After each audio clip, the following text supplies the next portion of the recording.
Hi, I'm Mr. Burke, and welcome to my industrial technology class. Today what we want to do is we want to take this hard edge on your project right here, and we want to put a bevel on it. And that bevel will look something like this right here on this other one, okay? And so we're going to do that at the router table right here, because it's much easier than trying to set this on the table on the runners and then having it wobble like that back and forth as you try to turn the router around it. And so we're going to use the router table. Now this is different from what we've done before. We've taken a router here and we've taken it from its normal handheld position. Let me just get one and show you here. We've taken the router from the normal handheld position like this, and we've turned it upside down and used those same screws to mount it in the table. And so it changes the geometry of what we're doing just a little bit.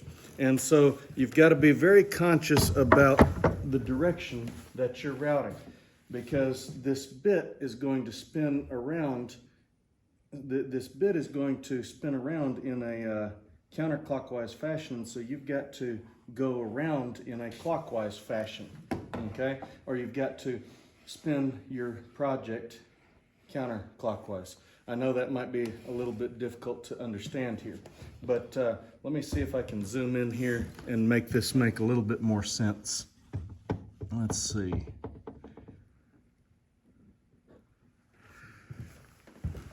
All right, so right here, this bit spins counterclockwise like this.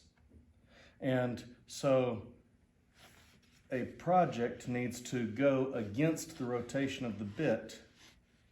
And so the project is also going to need to spin counterclockwise in order to also go against the rotation of the bit. And so it needs to spin this way in order to cut appropriately. So we'll go back to 1 here.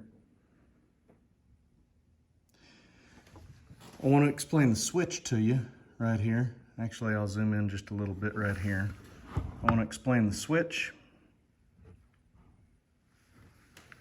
With this switch, this is a variable speed switch. The only thing that you're going to need is the number 2, which is right there. And we'll leave it. The center position is off. 1 is less power, and we'll leave it on the fastest setting because we're not taking very much material off.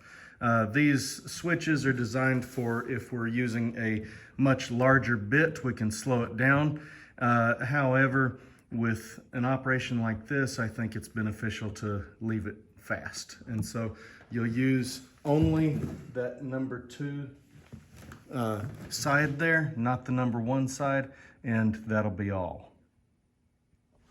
So when you get ready to use your router, you're going to remember that we tuck in chains, lanyards, hoodie strings, anything that can get caught. We push back long sleeves, and we make sure that there isn't anything that's going to potentially get caught in this bit before we start using the machine, before we turn it on.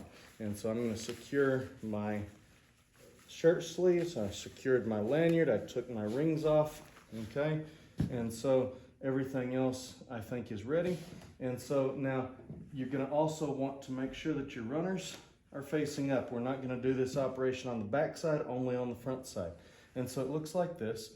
Remember, we're going to turn the workpiece counterclockwise.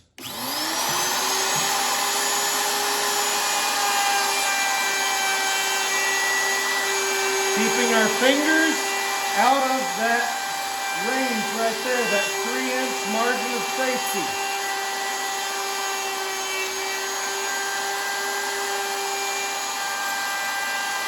You want to keep the board pressed against the so that the edge of the board rides against the bearing. And you want to do this about 2 or 3 times. So we want to make sure that that bearing right there is where the edge of the board rides. And we want to keep it nice and flat on the table. And so that's pretty good. I've gone around more than 2 times there. And now you can see the end result here looks very nice and very clean.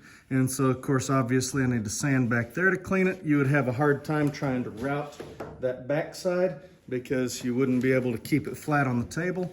And so the front side is all that we're gonna do, but that is the assignment. And thank you for watching.